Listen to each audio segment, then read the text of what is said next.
झारखंड में चुनाव संपन्न हो गया है और मुख्यमंत्री हेमंत सोरेन शपथ ले चुके हैं और अबुआ राज 2.0 की शुरुआत हो गई है।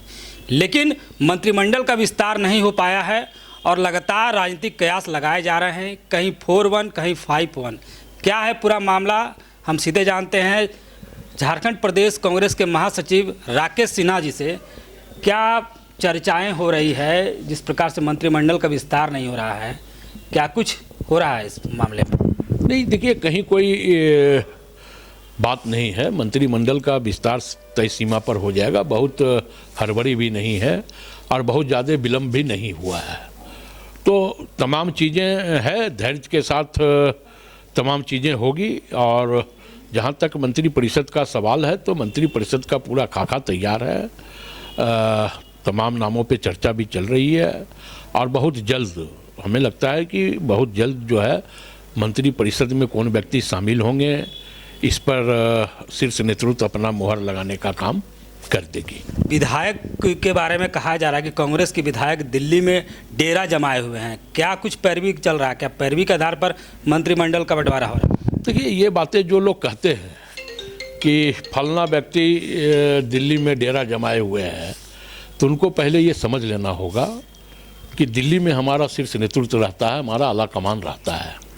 और स्वाभाविक तौर पे विधानसभा चुनाव में जो प्रचंड जनादेश हमें प्राप्त हुआ है, जनता का जो आशीर्वाद हमें प्राप्त हुआ है और तमाम लोग उसमें विजयी हुए हैं, तो जब विजयी हुए हैं तो अपने नेतृत्व के पास वो एक शिष्टाचार मुलाकात के लिए भी गए हुए हैं।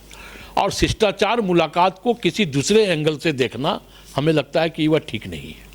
तो जो मंत्रिमंडल का मामला है, कहीं 4-1 कहा जा रहा है, कहीं 5-1 कहा जा रहा है, तो इसमें तो कांग्रेस को नुकसान है। अगर 5-1 में होता है तो 3 मंत्री बनते हैं, 4-1 होता है तो पुराने जो प्रारूप है उस पर क्या कुछ इस मामले में? देखिए, ये कोई महत्वपूर्ण बात नहीं है कि 5-1 होगा कि 4-1 होगा।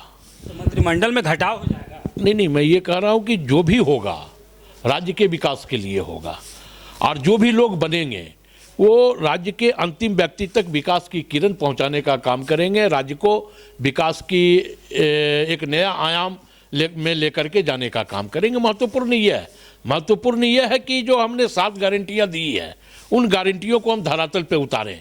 ये महत्वपूर्ण है हमारे लिए आंकड़ा महत्वपूर्ण नहीं है। बीजेपी का ओर से कहा जा रहा है कि जो मंत्रिमंडल में देरी हो रही है तो पैसा का जो है खेल चल रहा है, इस पर क्या कहें? बेरोजगार हो गए हैं सब। पहले जो सीटें थी उन सीटों में भी घटोतरी हो गई है, मतलब वो पहले की सीटों से भी घट गए हैं।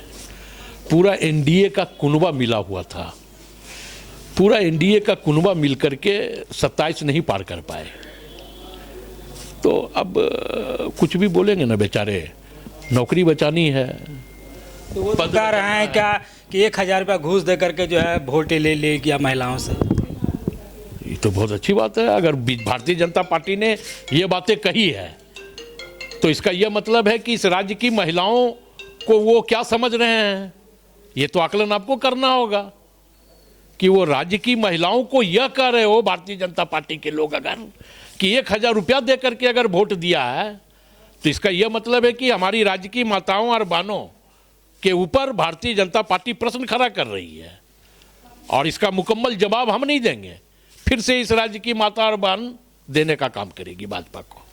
9 तारीख से विधानसभा का सत्र नया आरंभ हो रहा है, क्या इसके पहले मंत्रिमंडल का विस्तार हो जाएगा? बिल्कुल हो जाएगा।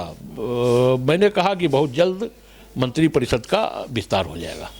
ये है राकेश सिन्हा, जो कांग्रेस प्रदेश के प्रवक्ता सह महासचिव हैं। इन्होंने कहा है कि 9 तारीख जो विधानसभा का सत्र प्रारंभ होने वाला है, उससे पहले कांग्रेस जो भी मंत्रिमंडल है उसका विस्तार हो जाएगा। आप देख रहे हैं संथाल एक्सप्रेस रांची से, मैं शुभेंदु पंडित, कैमरामैन विवेक पासवान के साथ।